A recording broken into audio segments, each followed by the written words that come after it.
Le Mans a 3 visages au moins, historiques pour les visiteurs, les touristes, les passionnés du passé, modernes, comme toutes les villes en expansion, et occasionnels, annuels, sur la place des Jacobins, 2 jours, mardi et mercredi, de la mi-juin. En vedette cette année, les Lancia, les seuls capables, dit-on capables, de battre les Porsche. D'ailleurs, Henri Pescarolo, vainqueur l'an dernier sur Porsche, a joué la carte Lancia. Et puis il y a les autres, toutes les autres, en personne ou en réplique fidèle, l'anatomie des premières étant soumise à une visite détaillée, une visite qui traduit la richesse et la diversité du plateau. 75 demandes d'engagement pour 55 places, 28 marques de voitures, 14 marques de moteurs. Tous ces bolides répartis en 4 catégories, C1 prototype, C2 prototype, IMSA GTP et enfin groupe B. Malgré les difficultés, Le Mans survit et survivra, le président Gouloumès l'affirme à la presse, grâce au concours des collectivités locales regroupées en syndicats mixtes du circuit des 24 heures.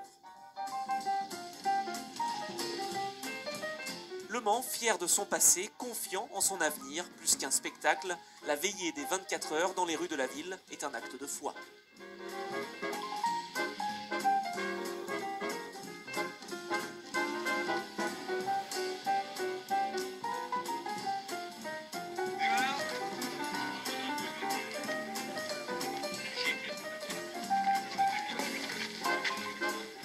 Le secret espoir des spectateurs, ils seront 10% de plus que l'an dernier, voir enfin David terrasser Goliath. Honneur aux ancêtres, toujours étincelants, toujours opérationnels, véritable pièce de musée qui firent les beaux jours du Mans avant et après la guerre. Elle s'appelle Sunbeam, Bentley, Talbot, Lagonda, Alfa Romeo, pour ne citer que les plus âgés.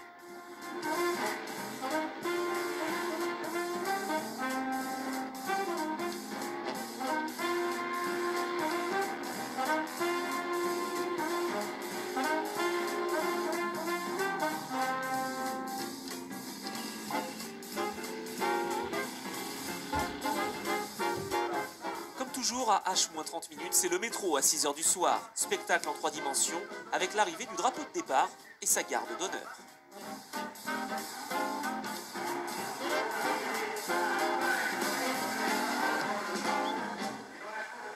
Les vétérans, les jeunes vétérans font un triomphe.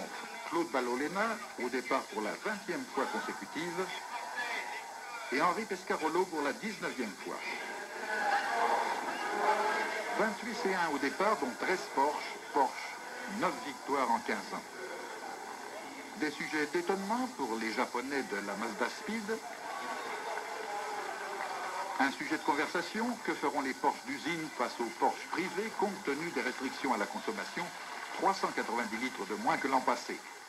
Et un sujet de satisfaction, avant de donner le départ, le ministre Alain Calmat a confié à Jean Rondeau l'étude d'une voiture capable de remporter les 24 heures du Mans.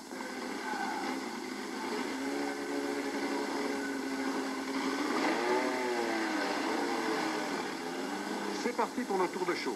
En première ligne, les Porsche d'usine numéro 1 et 2, équipage X-Mas et Belge-Touc.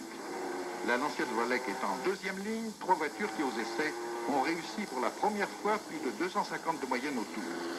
Mais aujourd'hui, il faudra avoir le pied nettement plus léger. Impérativement, en effet, la consommation sera limitée sur 24 heures à 1430 litres pour les C2 et 2210 litres pour les autres. Avec ça, on en connaît qui fait facilement 30 000 km sur la route, mais sur la piste, le meilleur au mieux en fera 6 fois moins.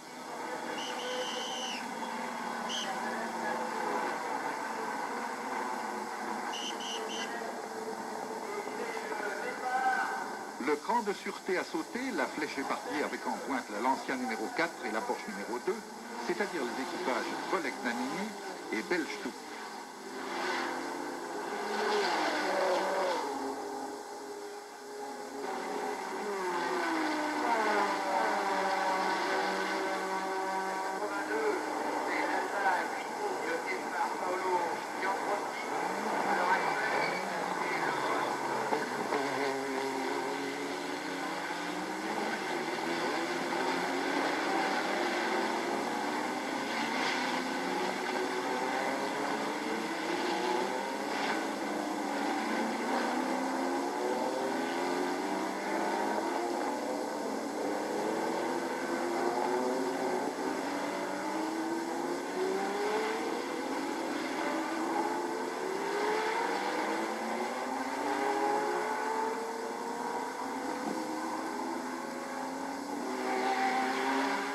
premier tour. La 2 a rétrogradé, en tête la 4, la Lancia, puis la 7 et la 10, deux Porsche 956 engagés par deux privés allemands, fidèles des 24 heures, Just et Kremer. Et bientôt, dans ce peloton de tête, une autre Porsche 956 très performante, celle de l'écurie anglaise Richard Lloyd, avec Palmer et Weaver comme pilote. Elle porte le numéro 14.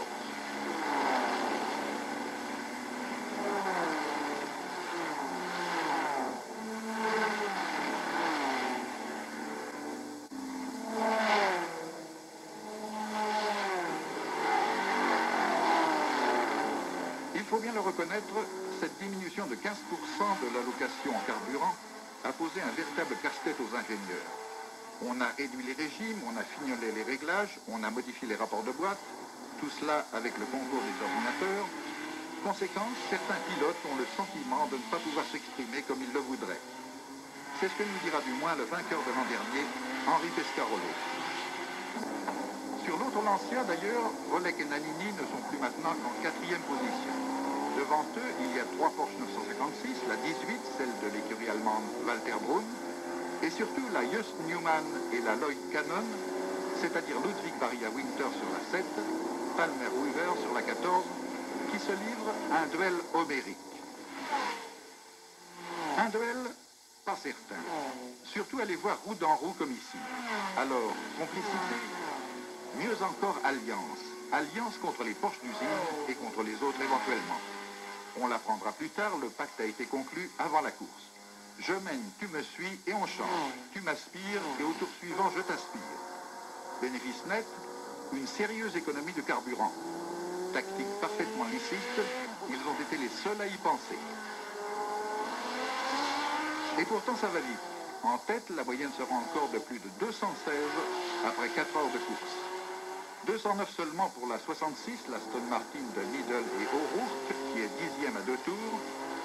La Lancia de Pescarolo Baldi est 9e, celle de Rolec Nannini 4e à 1 tour. Et les Porsche d'usine. X et Mas sont les plus hasardés à la 4e heure, 17e à 5 tours. Holbert et Choupan sur la 3 sont à 1 tour. Bell et Stuck sur la 2 sont à 2 tours des leaders.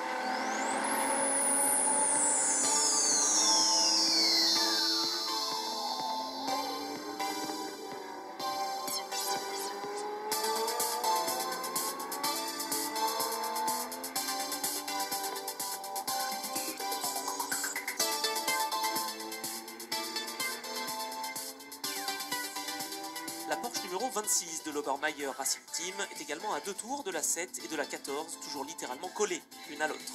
Après une heure de course, les Jaguars ont tempéré leur allure, trop forte consommation. Quant à la Cougar Porsche numéro 13, elle ignore superbement la superstition.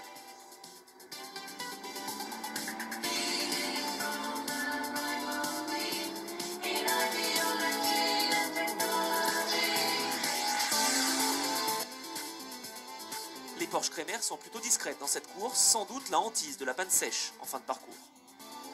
Discrète aussi la joie du bon tour qu'on joue aux favoris, d'une part chez Richard Lloyd, où le travail préalable sur les suspensions, le freinage et l'aérodynamisme de la partie inférieure du châssis semble porter ses fruits. Et d'autre part chez Just, où, ce sera révélé après la course, les pilotes ont la responsabilité totale de leur consommation de carburant. Et ceci grâce à un système qui permet à Klaus Ludwig, Paolo Barilla et John Winter de régler eux-mêmes, derrière leur volant, la pression du turbo et la richesse du mélange. Là encore, il fallait y penser.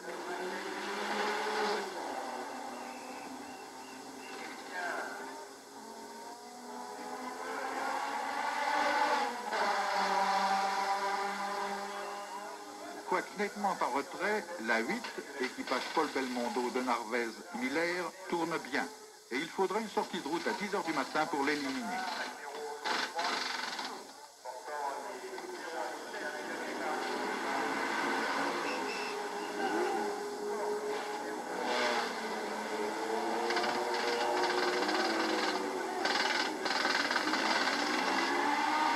Chez Porsche, pour l'instant, on laisse passer l'orage, car on en est persuadé, ce train d'enfer ne peut pas durer. Ou alors il se paiera à la pompe vers la 23e heure.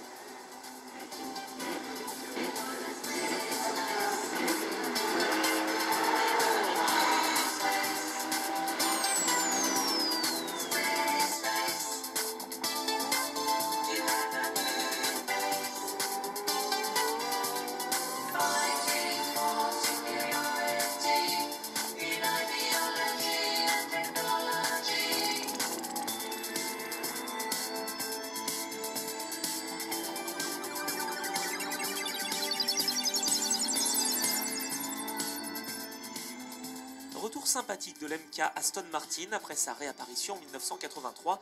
La machine a été entièrement revue et profondément corrigée.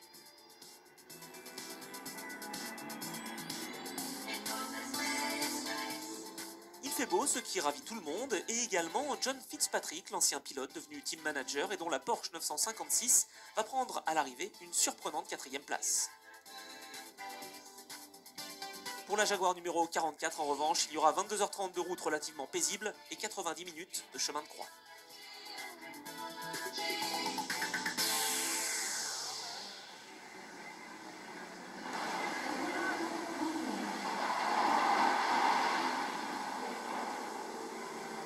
Très belle course aussi de la Porsche du Braun Motorsport, longtemps à l'affût de la 2e position. Car si la 7 et la 14 contrôlent maintenant la course, après 18 changements de leader entre 8 équipages, le trou n'est pas fait, pas encore. Ce sera d'ailleurs une course truffée de paradoxes. Avec 15% de carburant en moins, le record de la distance sera battu, on le sait. Et le record du tour aussi par Jackie X à 239 de moyenne. Alors, il faut croire qu'on a réappris à piloter plus fin, plus cool, mais pas nécessairement moins vite. C'est par ici qu'aux essais, Ludwig, sur la Porsche 956 numéro 7, a été pointé à 372 à l'heure. Les Porsche d'usine, elles, suivent fidèlement leur plan de bataille, partir doucement, finir vite.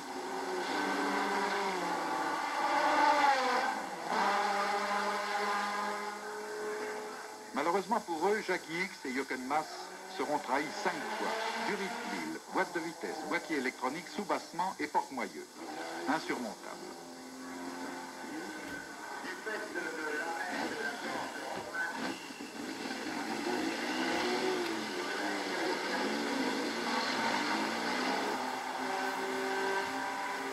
21h, neutralisation de la course, le temps de dégager la piste aux Hunaudières, éclatement d'un pneu en pleine vitesse pour Jean-Claude Andruet. La WM Peugeot est dans un triste état, mais le pilote est sauf.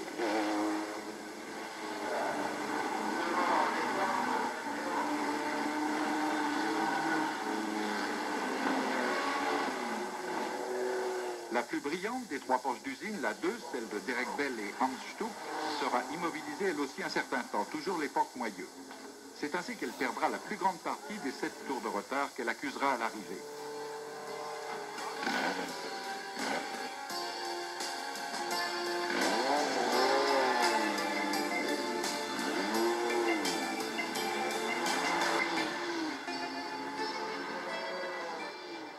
À la tombée de la nuit, situation inchangée en tête, la jaune et noire et la rouge et blanche, c'est-à-dire la Porsche Newman et la Porsche Canon, sont au commandement. Et derrière, un peloton très étiré où la Cougar Porsche numéro 13, heurtée par une autre voiture dans les Hunaudières, ne retrouve pas sa vitesse de croisière. Elle ira pourtant jusqu'au bout, ce n'est pas pour rien que son pilote s'appelle Courage, Yves Courage. Il fait équipe avec deux Cadonnais et Yvon.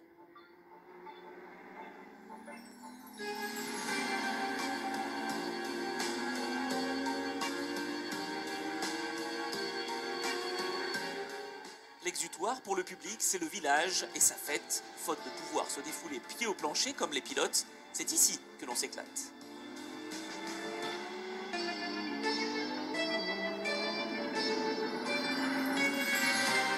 L'événement majeur de la nuit sera le décrochage de la Porsche Canon de Palmer Weaver Lloyd, un pépin de rien du tout, un palpeur défectueux dans l'injection, le temps de le trouver et de réparer, 3 tours perdus. Exactement le retard qu'accusera la 14 à l'arrivée.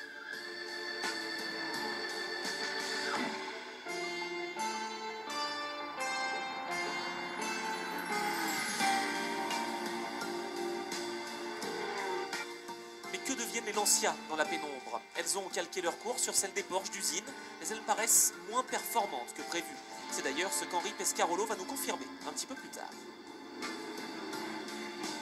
On n'a pas eu beaucoup de pépins, on a eu un démarreur à changer, 2 portières qui ont été à réparer, ça n'a pas été très long.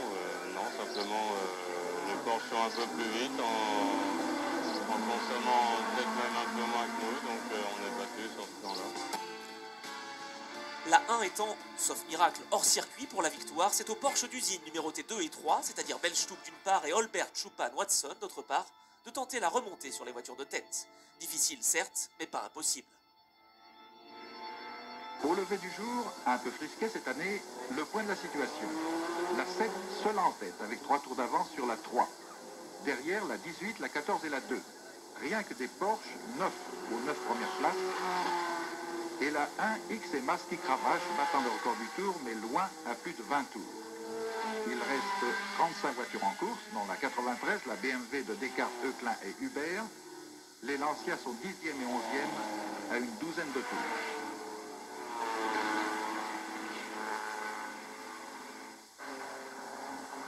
La Cougar marche mieux, mais 3 heures d'arrêt, c'est lourd.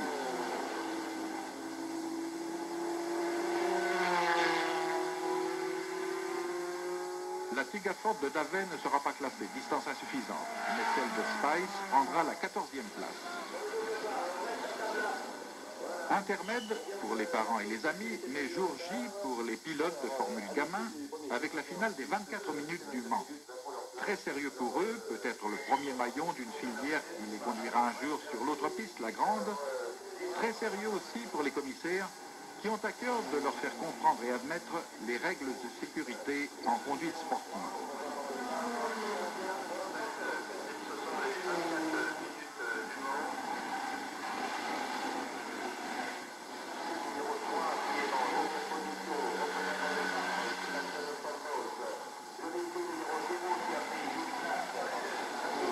Rendez-vous dans une quinzaine d'années avec les mêmes peut-être.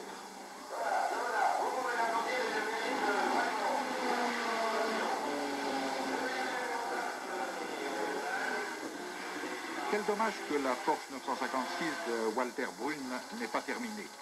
Pilotée à tour de rôle par l'Argentin Oscar Larori et les Italiens Massimo Sigala et Gabriele Tarquini, elle avait talonné les meilleurs pendant longtemps. Elle aurait mérité un meilleur sort.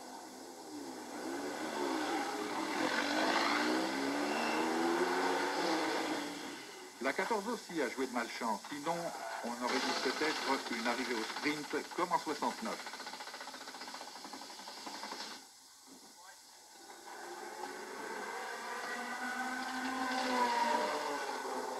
Mais désormais, les jeux sont faits. La 7 va gagner, elle tourne comme une horloge, aucun pépin, aucune alerte, c'est rarissime en endurance. Et chapeau à Klaus Ludwig, il aura piloté pendant exactement 13 heures et 39 minutes. Les Jaguars ne sont pas à la fête. La 40 a disparu pendant la nuit, rupture de cardan. Reste la voiture de Tullius et Balolena. Une rupture de joint de soupape l'immobilisera à 13h30. Avec cependant juste assez de ressources pour faire un dernier tour au ralenti vers 14h50 pour être classé 13e. Quant aux Lancia, elles vont prendre les 6e et 7e places, Volek Nannini à 14 tours, Pescarolo Baldi à 16 tours. Déçu, certes, Henri Pescarolo, mais optimiste quand même. Il y a un net progrès puisqu'il n'y a pas eu de panne mécanique importante. Enfin, on n'est pas encore arrivé, mais la boîte de vitesse a tenu, le moteur a tenu. Donc, je crois que c'est bon augure.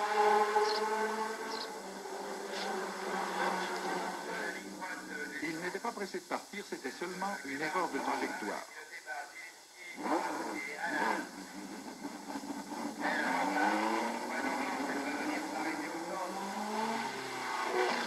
Commençons à distribuer les prix, les accessites et les mentions. La 33 Gardner Hobbs Edward sera 4e. La 7 médaille d'or.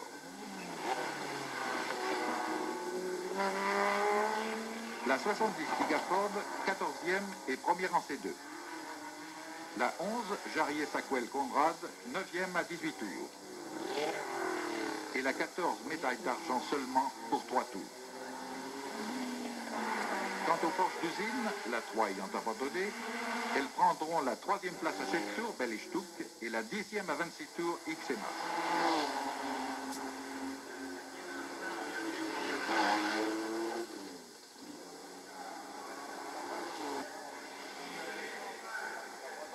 WM Peugeot sauve l'honneur avec une 17e place pour Pignard, Rollet et Jean Rondeau.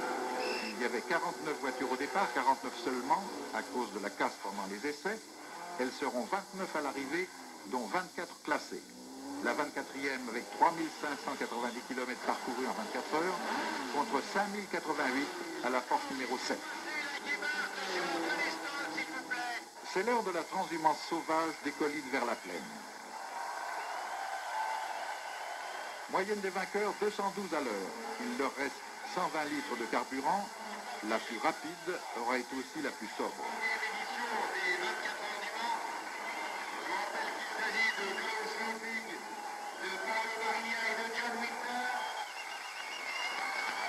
Many congratulations to Jonathan Palmer, James Weaver. James Weaver, here for the first time, finishes second. Fantastic. Sur le podium maintenant, ceux qui ont remporté cette 53e édition des 24 heures du Mans. Les vainqueurs, Klaus Ludwig, 35 ans, 5 fois au départ des 24 heures du Mans, 3 fois victorieux, un circuit fétiche désormais pour lui. Paolo Barilla, 24 ans, plus connu jusqu'ici par les pâtes alimentaires, et John Winter, 35 ans, son meilleur résultat en 4 participations. Avec 10 victoires au Mans, Porsche bat le record de Ferrari, 9 victoires, Porsche encore, Porsche toujours, Porsche über alles.